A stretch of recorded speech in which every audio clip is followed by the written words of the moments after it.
বনাম ইসরায়েল, আফ্রিকার নতুন খেলা। যখন সারা দুনিয়া ভেনেজুয়েলা, ইরান আর গ্রিনল্যান্ড নিয়ে ব্যস্ত, ঠিক তখনই আফ্রিকার এক কোণে শুরু হচ্ছে এক গুপ্ত কিন্তু অত্যন্ত গুরুত্বপূর্ণ সংঘাত। এই সংঘাতটি তুরস্ক এবং ইসরায়েলের। এটা শুধু অর্থনীতি বা কূটনীতি নয়, এটা সামরিক, গোয়েন্দা এবং শক্তির খেলা। জানুয়ারির 6 তারিখ তুরস্কের গোয়েন্দা প্রধান ইব্রাহিম কালিন ঘোষণা করলেন, পুরো আফ্রিকা এখন তুরস্কের কৌশলগত অগ্রাধিকার। এই ঘোষণা এসেছে ঠিক কয়েক সপ্তাহ পরে, যখন ইসরায়েল প্রথমবারের মতো সোমালিল্যান্ডকে স্বাধীন রাষ্ট্র হিসেবে স্বীকৃতি দিল। সোমালিল্যান্ড হলো এমন একটি অঞ্চল যা দশকের পর দশক ধরে স্বশাসিত, কিন্তু আনুষ্ঠানিকভাবে সোমালিয়ার অংশ। ইসরায়েলের লক্ষ্য এখানে সামরিক আধার তৈরি করা, যাতে তারা হুথি বাহিনীর হুমকি মোকাবিলা করতে পারে এবং লোহিত সাগরের নৌ পরিবহন রক্ষা করতে পারে। আর তুরস্ক, তারা আফ্রিকার হৃদয়ে নিজের প্রভাব বিস্তার করতে চাইছে, শক্তি, অর্থনীতি এবং কূটনীতিতে সামঞ্জস্য বজায় রেখে।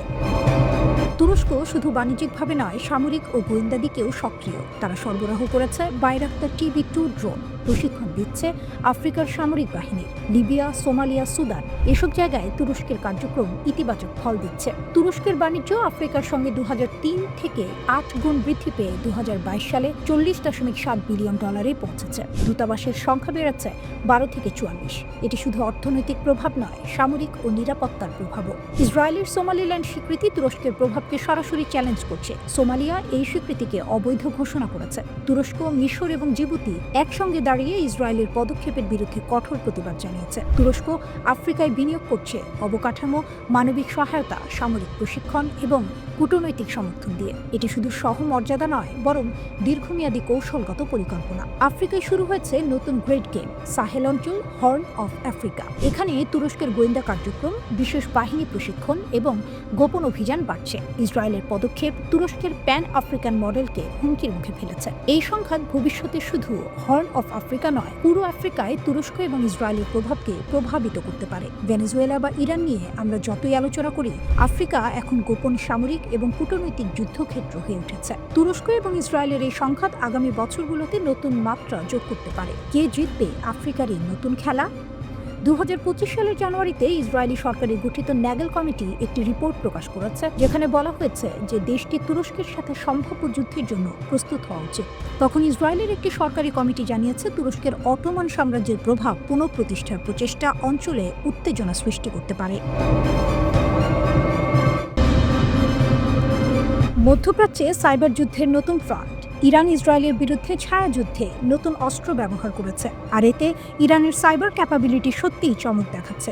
Iran linked hacking group Handala দাবি করেছে, তারা ইসরায়েলের প্রধানমন্ত্রী বেনিয়ামিন নেতানিয়াহুর চিফ অফ স্টাফ তজাচির ব্রাভারম্যানের আইফোন হ্যাক করেছে। এটা কোনো সাধারণ হ্যাকের ঘটনা নয়। 28 ডিসেম্বর 2025 হান্দালা গ্রুপ এক্সে পোস্ট করে বলেছে, তারা ব্রাভারম্যানের আইফোন 16 প্রো ম্যাক্স হ্যাক করেছে। ব্রাভারম্যান তো নেতানিয়াহুর সবচেয়ে কাছের লোক, গেটকিপার, যিনি প্রধানমন্ত্রীর অফিসের সব সিক্রেট কন্ট্রোল করেন। হ্যাকাররা বলছে, তাদের হাতে encrypted chat, video, hidden deals, করাপশনের প্রমাণ, অ্যাবিউজ অফ পাওয়ার সব আছে। তারা এটাকে বিবি গেট অপারেশন বলে নাম দিয়েছে, যা নেতানিয়াহুর ইনার সার্কেলের কাতার গেট স্ক্যান্ডালের সাথে জড়িত।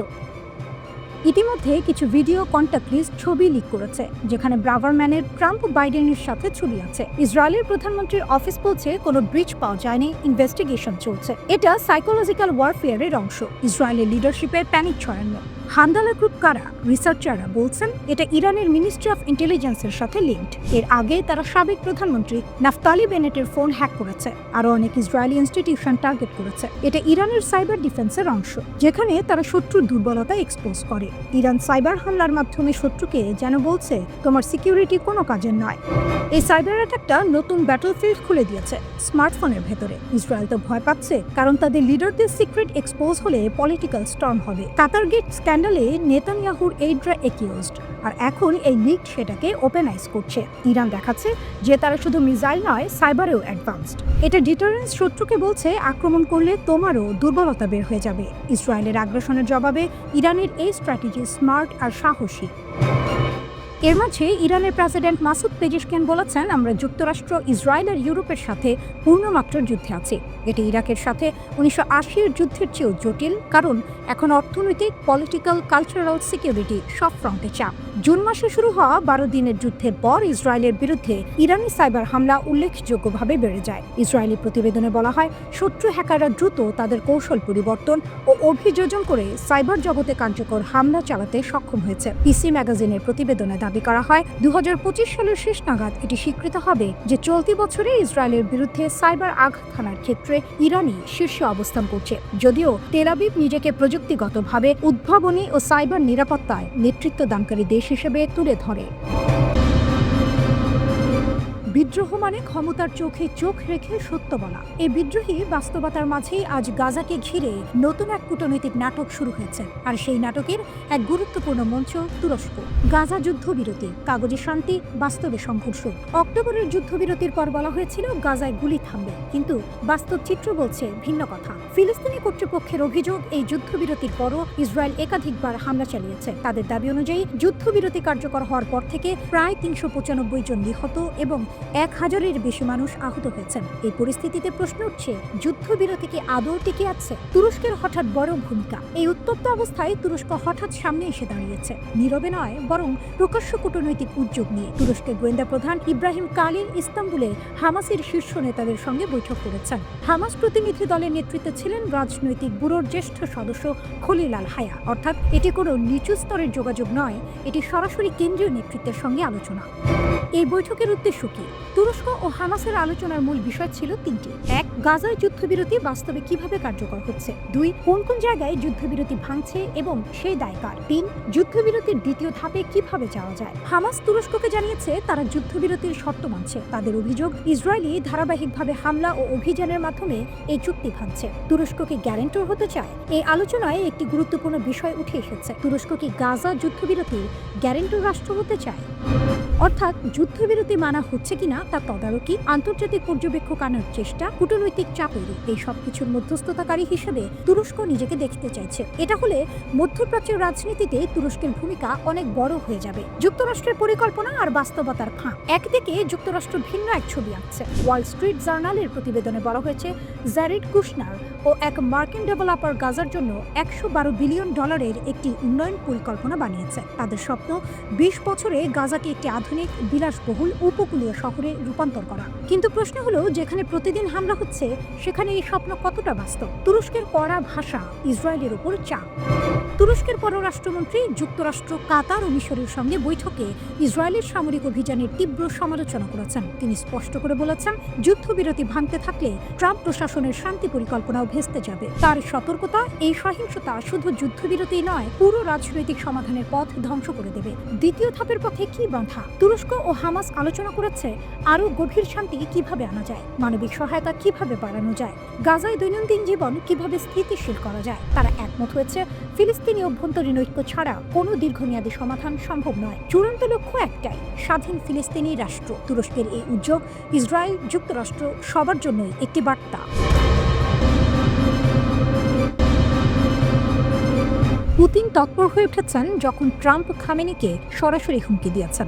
সম্ভাব্য ইরান ইসরায়েল যুদ্ধের আগে চীন ও রাশিয়া বড় ধরনের পদক্ষেপ নিয়েছে। বেলারুশের যুদ্ধ বিমান ইরানে পৌঁছেছে। রাশিয়ার সাহায্য এসেছে যখন ইরান সরকার বিরোধী বিক্ষোভ এবং সাইবার আক্রমণের মোকাবিলা করছে। 2 দিনে অন্তত 4টি আলিয়াসিন 76 মিলিটারি কার্গো বিমান তেহরানে অবতরণ করেছে। বিমানগুলো বেলারুশের দিকে যাচ্ছিল। ডিফেন্স আউটলেট মিলিটানি এটা দাবি করেছে। তারা উন্মুক্ত সূত্রের তথ্য এবং public air traffic tracking data ব্যবহার করেছে। মিলিটানি উল্লেখ করেছে, বিমানগুলো বেলারুশ এবং ইরানের মধ্যে রুট ভ্রমণ করছিল, সরাসরি ফ্লাইট নয়, মধ্যবর্তী বা প্রযুক্তিগত স্টপ ব্যবহার করছিল। মিলিটানি আরও বলেছে, এটি এলিয়াসিন বিমান রাশিয়ান ও চীনা উৎসের মিলিটারি কার্গো বহন করছিল। এটি ইরান ও বেলারুশকে সরবরাহ দেওয়ার জটিল চেইন নির্দেশ করে।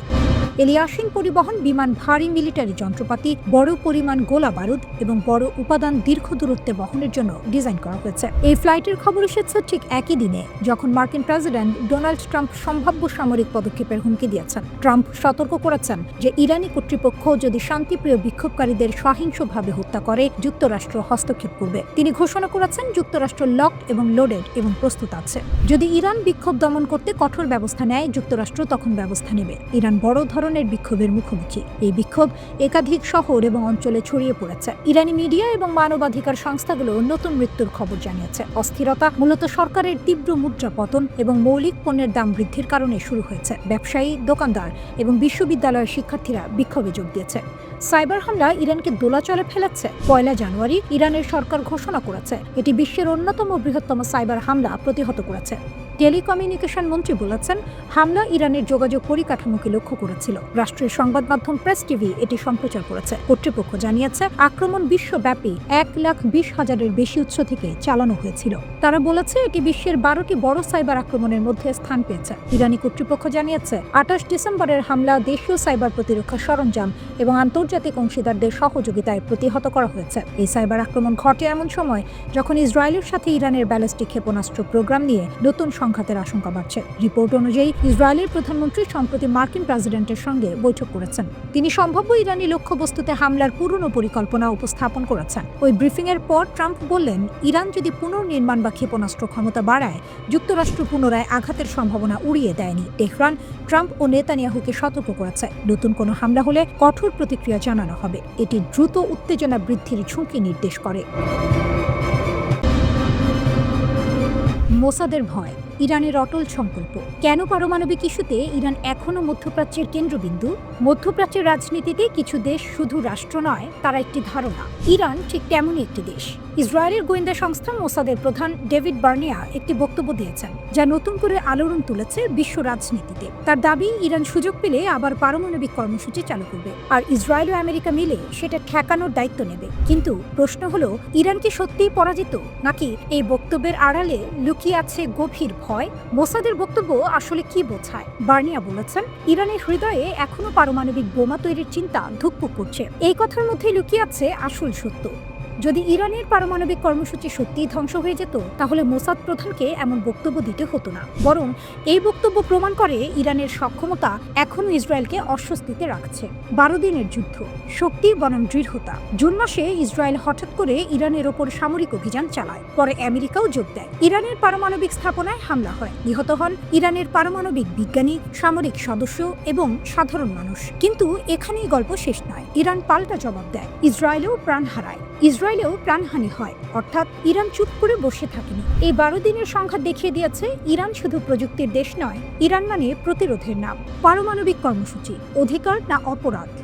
ইরান বারবার বলছে, পারমাণবিক শক্তি অর্জন করা তাদের আইনগত অধিকার। তাদের যুক্তি পরিষ্কার, যখন অনেক দেশ ইউরেনিয়াম সমৃদ্ধ করতে পারে, তখন ইরান কেন পারবে না? ইরান পারমাণবিক বোমা বানাচ্ছে এমন অভিযোগ তারা বারবার অস্বীকার করেছে। কিন্তু ইসরায়েল ও পশ্চিমা দেশগুলো এই দাবিতে সন্দেহ প্রকাশ করে যাচ্ছে। এখানেই দ্বন্দ্ব। ইরান কেন নায়ক? এই গল্পে ইরান নায়ক হওয়ার কারণ একটাই, চাপের কাছে মাথা না নোয়ানো। আমেরিকার নিষেধাজ্ঞা, ইসরায়েলের সামরিক হামলা, আন্তর্জাতিক চাপ, সবকিছুর মাঝেও ইরান বলছে, আমরা আমাদের সার্বভৌমত্ব ছাড়ব না। ইরানের সর্বোচ্চ নেতা আয়াতুল্লাহ খামেনি স্পষ্ট ভাষায় বলেছেন, ইরানের পারমাণবিক কর্মসূচি ধ্বংস হয়েছে এমন দাবি কল্পনা ছাড়া কিছু নয়। খারাপ চুক্তি নিয়ে ইসরায়েলের ভয়। মোসাদ প্রধানের আরেকটি গুরুত্বপূর্ণ মন্তব্য ছিল, ইরান নাকি আবার বিশ্বকে ধোঁকা দিয়ে একটি নতুন পারমাণবিক চুক্তি করতে চায়। এখানে প্রশ্ন ওঠে, 2015 সালের চুক্তি ভাঙল কে, ইরান না আমেরিকা? ডোনাল্ড ট্রাম্প একতরফাভাবে সেই চুক্তি থেকে বেরিয়ে গিয়েছিল। ইসরায়েল শুরু থেকেই ওই চুক্তির বিরোধিতা করেছিল। অর্থাৎ সমস্যা চুক্তিতে নয়, সমস্যা ইরানের শক্তিশালী হয়ে ওঠায়। ভয় কার? যখন কোনো রাষ্ট্র বারবার বলে আমরা ওদের থামাবো, তখন বোঝা যায় ওরা এখনো থামেনি। মোসাদের বক্তব্য আসলে একটি স্বীকারোক্তি, ইরান এখনো খেলায় আছে। পারমাণবিক ইস্যু হোক বা আঞ্চলিক রাজনীতি, ইরান আজও এমন একটি শক্তি যাকে উপেক্ষা করা যায় না। ঠিক এই কারণেই ইসরায়েল ভয় পায়। ভেনেজুয়েলার প্রেসিডেন্ট নিকোলাস মাদুরোকে আটক শুধু আঞ্চলিক সংকট নয়, এটি এখন বিশ্বব্যাপী কূটনৈতিক দ্বন্দ্বের সূচনা করেছে। আমেরিকার সেনারা যখন মাদুরোকে আটক করল, চীন হঠাৎ থেমে থাকা রোষ প্রকাশ করল। 2 দশক ধরে লাতিন আমেরিকায় বিনিয়োগ, ঋণ, তেল চুক্তি, কৌশলগত অবস্থান সবই চীনের হাত থেকে ছিনিয়ে যাওয়ার ঝুঁকিতে। পাশাপাশি চীন সরাসরি আমেরিকাকে হুঁশিয়ারি দিল, মাদুরো এবং তার স্ত্রী সেলিয়া ফ্লোরেসকে অবিলম্বে মুক্তি দিতে হবে। ভেনেজুয়েলার সরকারকে উৎখাত করার প্রচেষ্টা বন্ধ করতে হবে। সব সমস্যার সমাধান কূটনৈতিক আলোচনার মাধ্যমে করতে হবে। চীন বলল, এই ঘটনা গভীরভাবে উদ্বেগজনক।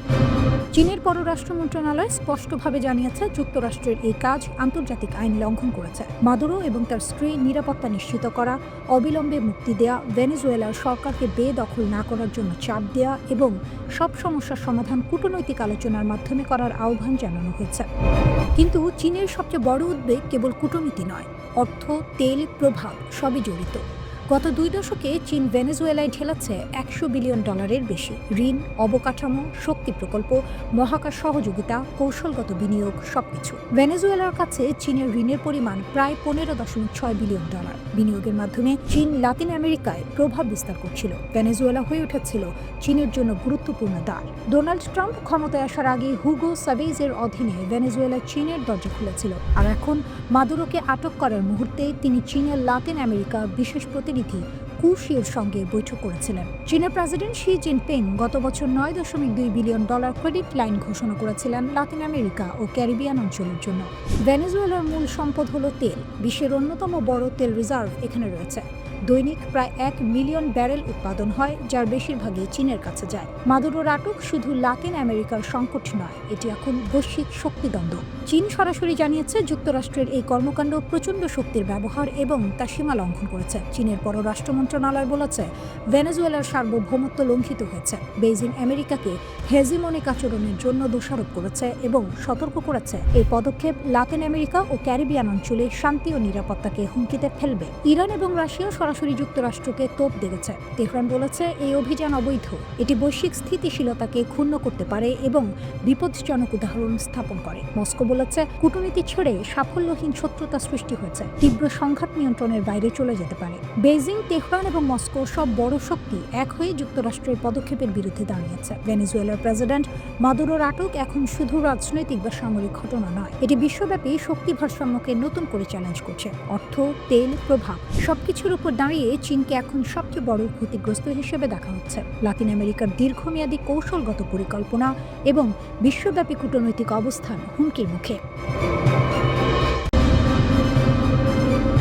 একজন মানুষকে গ্রেপ্তার করা আর একটা পুরো দেশ আক্রমণ করে সেই মানুষকে ধরে নিয়ে যাওয়া, এই দুয়ের মধ্যে আকাশ পাতাল পার্থক্য আছে। কিন্তু ডোনাল্ড ট্রাম্প ঠিক সেটাই করেছেন ভেনেজুয়েলার প্রেসিডেন্ট নিকোলাস মাদুরোর ক্ষেত্রে। আন্তর্জাতিক আইন অনুযায়ী এটি ভয়ঙ্কর একটি নজির। প্রশ্ন হচ্ছে, ট্রাম্প কি এখানেই থামবেন? মাদুরোকে অপহরণের মাত্র 2 দিনের মধ্যেই ট্রাম্পের বক্তব্যে ইঙ্গিত মিলছে, তার সামনে হয়তো আরও একটি টার্গেট লিস্ট আছে। মানচিত্র খুলে দেখলে বোঝা যায়, তার নজর মূলত লাতিন আমেরিকার দেশগুলোর দিকে। প্রথমেই আসে কলম্বিয়া, দক্ষিণ আমেরিকার 4র্থ বৃহত্তম দেশ, জনসংখ্যা প্রায় 5,20,00,000।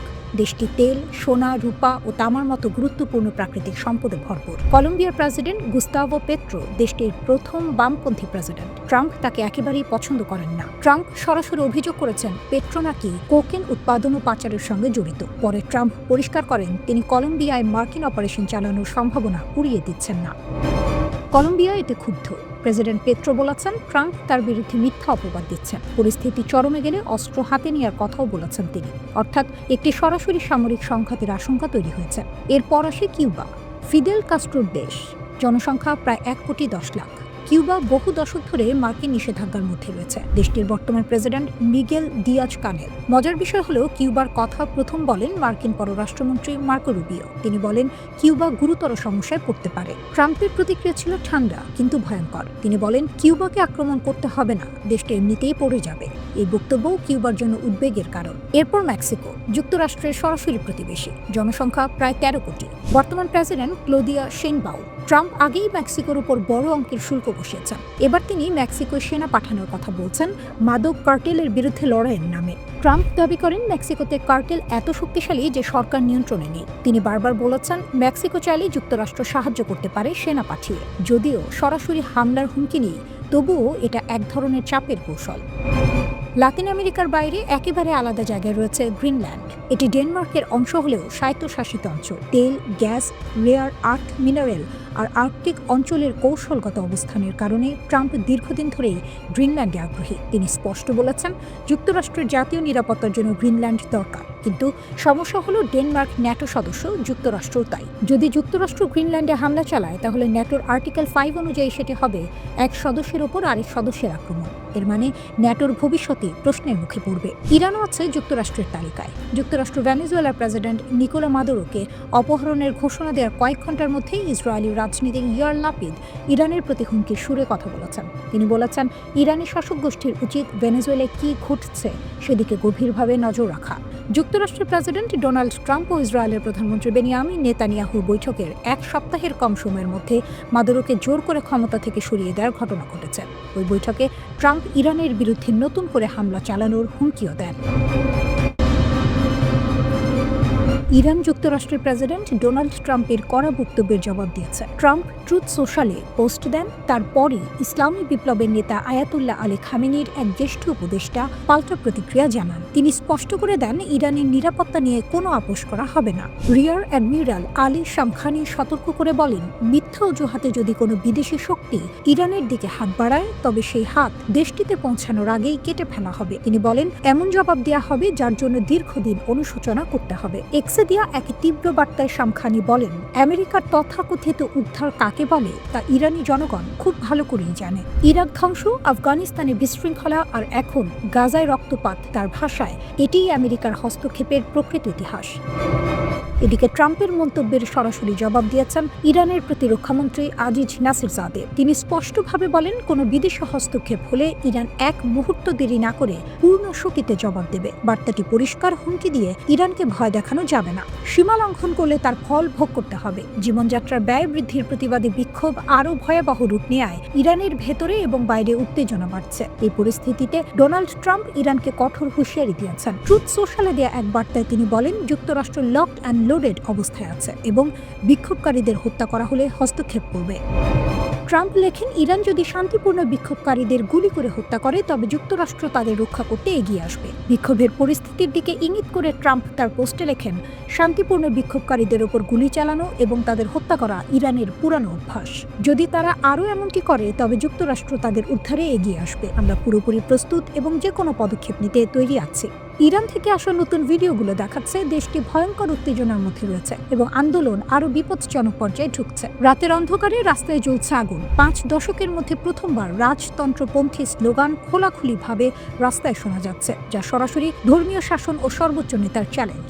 এক ইসরায়েলি মন্ত্রী লেখেন, আমি ইরানের জনগণের পাশে আছি। এক মার্কিন সিনেটর বলেন, শাসক গোষ্ঠীর দুর্বলতা প্রকাশ হয়ে গেছে এবং আয়াতুল্লাহদের দিন ফুরিয়ে আসছে। তবে ইরান সরকার দাবি করছে তাদের দেশকে দুর্বল করার জন্য বিদেশি শক্তি চক্রান্ত করছে, আর তাই ইরানের নেতৃত্ব দাঁড়িয়েছে লোহার মতো শক্ত হয়ে। যেখানে অনেক দেশ চাপে মাথা নত করে, সেখানে ইরান দাঁড়িয়ে বলছে, আমরা ভয় পাই না। আমাদের জনগণ জানে এই প্রতিবাদের পেছনে বিদেশি ষড়যন্ত্র আছে। আমেরিকা, ইসরায়েল চায় ইরানকে অস্থির করতে।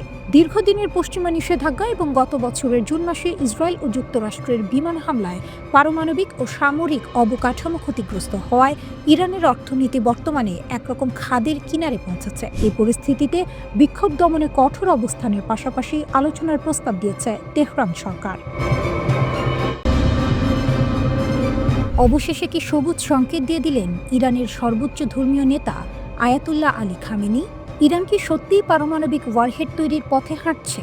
এই প্রশ্নটাই এখন ঘুরছে ইসরায়েলের মাথায়। কারণ সাম্প্রতিক সময়ে একের পর এক এমন তথ্য সামনে আসছে যা ইঙ্গিত দিচ্ছে ইরানের পারমাণবিক কর্মসূচি হয়তো এক নতুন আরও বিপজ্জনক ধাপে ঢুকে পড়েছে। সাম্প্রতিক এক বক্তব্যে ইরানের আণবিক শক্তি সংস্থার মুখপাত্র বেহরুজ কামালভান্দি বলেছেন, পারমাণবিক বোমা তৈরি করা খুব কঠিন কিছু নয়, বরং পারমাণবিক বিদ্যুৎ কেন্দ্র বানানোর চেয়েও এটা সহজ। এই একটি বক্তব্যই যথেষ্ট ছিল ইসরায়েল, যুক্তরাষ্ট্র এবং ইউরোপের দেশগুলোর কপালে চিন্তার ভাঁজ ফেলতে। কেন? কারণ এতদিন ধরে ইরান বলে আসছিল তাদের পারমাণবিক কর্মসূচি শুধুই শান্তিপূর্ণ, বিদ্যুৎ উৎপাদনের জন্য। কিন্তু এখন যদি প্রকাশ্যে বলা হয় বোমা বানানো সহজ, তাহলে সন্দেহ আরও গভীর হয়। এর মধ্যেই ইতালির একটি গবেষণা সংস্থা দাবি করেছে চলতি বছরের অক্টোবর মাসেই খামেনি নাকি কম্প্যাক্ট পারমাণবিক ওয়ারহেড তৈরির অনুমোদন দিয়েছেন। এই ওয়ারহেড নাকি ব্যালিস্টিক মিসাইলে ব্যবহার করার পরিকল্পনা রয়েছে। এই তথ্য পরে যুক্তরাজ্য ভিত্তিক সংবাদ মাধ্যম ইরান ইন্টারন্যাশনাল প্রকাশ করে। এখানে বড় প্রশ্ন হলো, খামেনি হঠাৎ কেন এমন সিদ্ধান্ত নেবেন? কারণটা খুঁজতে গেলে আমাদের যেতে হবে জুন মাসের সেই 12 দিনের যুদ্ধে। ইরান ও ইসরায়েলের মধ্যে সরাসরি সংঘর্ষ মধ্যপ্রাচ্যের শক্তির ভারসাম্য পুরোপুরি নাড়িয়ে দেয়। এই যুদ্ধের পর ইরানের ভেতরে বিশেষ করে আইআরজিসি বা রিভলিউশনারি গার্ডের শীর্ষ কর্মকর্তারা দীর্ঘদিনের দাবি আরও জোরালোভাবে তুলেছেন ইরানের নিজের পারমাণবিক অস্ত্র দরকার। এতদিন খামেনি এই বিষয়ে বাধা দিয়ে এসেছিলেন, কিন্তু যুদ্ধের অভিজ্ঞতা নাকি তার অবস্থান বদলে দিয়েছে, এমনটাই দাবি করছে ওই গবেষণা সংস্থা। এরপর আরেকটি গুরুত্বপূর্ণ প্রশ্ন সামনে আসে। ইসরায়েল ও যুক্তরাষ্ট্র বলছে তারা ইরানের পারমাণবিক স্থাপনায় বড় ক্ষতি করেছে, কিন্তু বাস্তবে কি ইরানের পারমাণবিক কর্মসূচি ধ্বংস হয়েছে? আন্তর্জাতিক পরমাণু শক্তি সংস্থা বা IAEA এর প্রধান রাফায়েল গ্রসি বলেছেন, না। গ্রসির মতে ইরানের পারমাণবিক স্থাপনাগুলো কিছুটা ক্ষতিগ্রস্ত হলেও সবচেয়ে গুরুত্বপূর্ণ বিষয়টি অক্ষত রয়েছে, আর সেটা হলো সমৃদ্ধ ইউরেনিয়াম। তার ভাষায় ইরানের কাছে থাকা অধিকাংশ সমৃদ্ধ ইউরেনিয়াম এখনও নিরাপদেই আছে, আর এটাই সবচেয়ে বড় উদ্বেগের কারণ। তাহলে প্রশ্ন আসে, ইউরেনিয়াম গেল কোথায়? গ্রসি পরিষ্কার করে বলেছেন, ইরানের পারমাণবিক কর্মসূচি এক বা দুইটি স্থাপনায় সীমাবদ্ধ নয়, দেশ জুড়ে ছড়িয়ে আছে বহু অবকাঠামো, গবেষণা কেন্দ্র এবং সক্রিয় পারমাণবিক বিদ্যুৎ কেন্দ্র। এমনকি রাশিয়ার সহায়তায় নতুন বিদ্যুৎ কেন্দ্র তৈরির পরিকল্পনাও চলছে। মানে দাঁড়াচ্ছে, একাধিক স্থাপনায় হামলা করলে ইরানের পারমাণবিক সক্ষমতা শেষ হয়ে যায় না। এর মধ্যেই ইরান আরেকটি বড় দাবি করেছে। তারা বলছে তাদের প্রকৃত মিসাইল শক্তির পুরোটা এখনও প্রকাশই করা হয়নি। ইরানের সেনাবাহিনীর জ্যেষ্ঠ মুখপাত্র ব্রিগেডিয়ার জেনারেল আবুল ফজল শেখার্চি দাবি করেছেন, ইরানি ফাতা মিসাইল ইসরায়েলের আকাশ প্রতিরক্ষা ব্যবস্থা ভেদ করতে সক্ষম হয়েছে। এমনকি যুক্তরাষ্ট্রের উন্নত থার্ড সিস্টেমও নাকি এসব মিসাইল ঠেকাতে ব্যর্থ হয়েছে। তার দাবি অনুযায়ী 12 দিনের যুদ্ধে ইরানি মিসাইলগুলো পরিকল্পিতভাবে নির্দিষ্ট লক্ষ্যবস্তুতে আঘাত হেনেছে, কোনো এলোমেলো হামলা নয়। ইরানের সর্বোচ্চ ধর্মীয় নেতা আয়াতুল্লাহ আলী খামেনি যুক্তরাষ্ট্রের উদ্দেশ্যে দিয়েছেন কড়া ও স্পষ্ট বার্তা। তার বক্তব্যের পর স্বাভাবিকভাবেই বড় প্রশ্ন উঠে এসেছে, তাহলে কি ইরানের সামরিক বাহিনী ইতোমধ্যেই যুদ্ধের প্রস্তুতি নিয়ে ফেলেছে? একই সঙ্গে আরও একটি গুরুত্বপূর্ণ প্রশ্ন সামনে এসেছে, যুক্তরাষ্ট্র ও ইসরায়েলের পরবর্তী পদক্ষেপ আসলে কি হতে পারে? সম্প্রতি মার্কিন প্রেসিডেন্ট ডোনাল্ড ট্রাম্প ইরানকে ঘিরে একের পর এক কঠোর হুমকি দিয়েছেন। অনেকেই এখন জানতে চাইছেন, এসব হুমকি কি শুধু কথার মধ্যে সীমাবদ্ধ থাকবে, নাকি যুক্তরাষ্ট্র সত্যিই সেগুলো বাস্তবায়নের পথে হাঁটছে? তাহলে কি নতুন করে মধ্যপ্রাচ্যে বড় কোনো সংঘাত শুরু হতে যাচ্ছে? বর্তমান পরিস্থিতিতে ইরানের সরাসরি যুদ্ধ নয়, বরং দেশ জুড়ে সরকার বিরোধী বিক্ষোভ চলছে।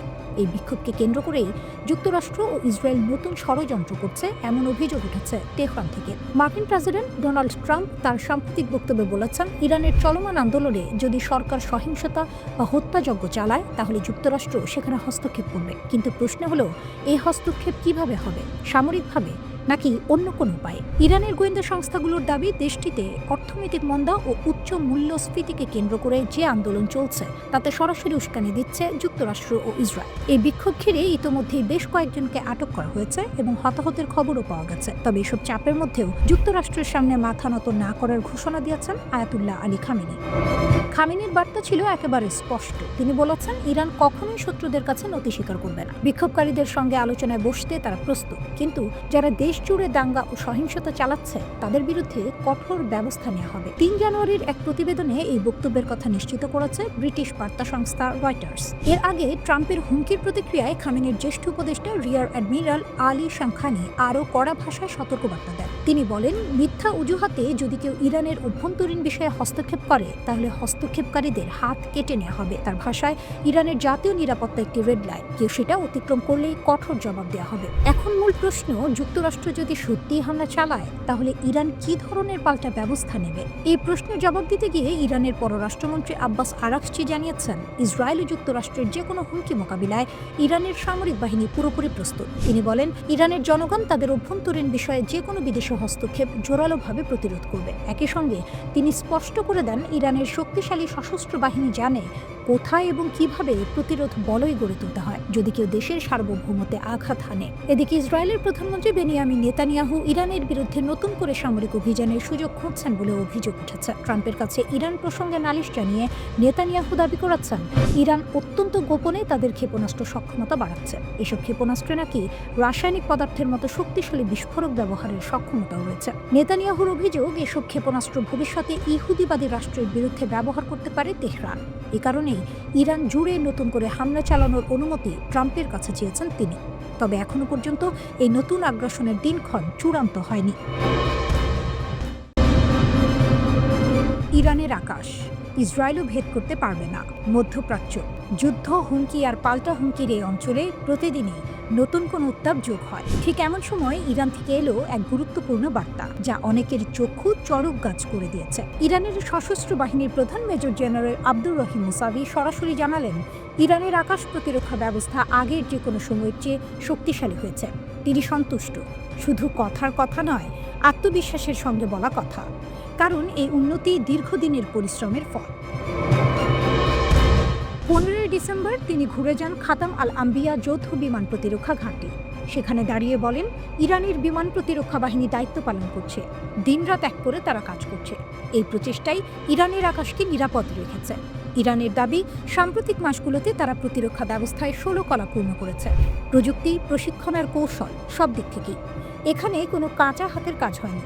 বিজ্ঞানী, গবেষক, সেনা কমান্ডার আর প্রতিরক্ষা শিল্প সবাই মিলে এক মণিকাঞ্চন যোগ তৈরি করেছে। এই বক্তব্য এমন সময় এলো যখন জুন মাসে ইরানের ওপর ইসরায়েল ও যুক্তরাষ্ট্রের হামলার ঘটনা ঘটে। সেই সময় ইরানের আকাশ প্রতিরক্ষা বাহিনী ছিল একেবারে অন্ধের যষ্টি। তারা বহু হামলা প্রতিহত করেছে।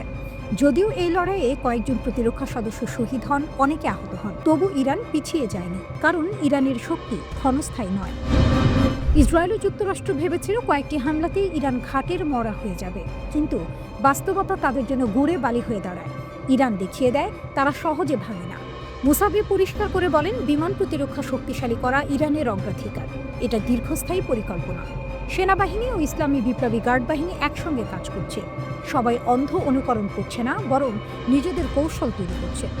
একই দিনে ইরানের সেনাপ্রধান মেজর জেনারেল আমির হাতামি বলেন, ইরান এমন প্রযুক্তি তৈরি করছে যা শত্রুদের জন্য স্পষ্ট বার্তা। এই প্রযুক্তি কেবল প্রতিরক্ষা নয়, এটি ভীতি প্রদর্শনের শক্তি। তার ভাষায়, ইরানের প্রতিটি অর্জন সীমান্ত ছাড়িয়ে যায়। নিপীড়িত দেশগুলোর জন্য এটি আশার আলো। তিনি আরও বলেন, পশ্চিমা দেশগুলো চায় ইরানের স্বাধীনতা নষ্ট করতে, কিন্তু ইরান কোনো নিশ্চুপ বসে থাকবে না। তারা নিজেরাই হাল ধরেছে। গবেষকদের পথে বাধা সরানো হচ্ছে, যেন উন্নয়ন থেমে না যায়। ইরান জানে ইসরায়েলের সঙ্গে এই অহিনুকুল শত্রুতা নতুন নয়, কিন্তু সরাসরি যুদ্ধ নয়। ইরান চলে রয়ে শুয়ে, ধীরে, ঠান্ডা মাথায়, কিন্তু কার্যকরভাবে। যেখানে অন্যরা মেজাজ হারায়, সেখানে ইরান হিসাব কষে এগোয়। সব মিলিয়ে বলা যায়, ইরানের বিমান প্রতিরক্ষা আজ আর কোনো পরীক্ষামূলক প্রকল্প নয়। আর এই বাস্তবতাই মধ্যপ্রাচ্যের এই খণ্ড প্রলয়ে ইসরায়েলের জন্য এক বড় মাথা ব্যথা হয়ে দাঁড়িয়েছে।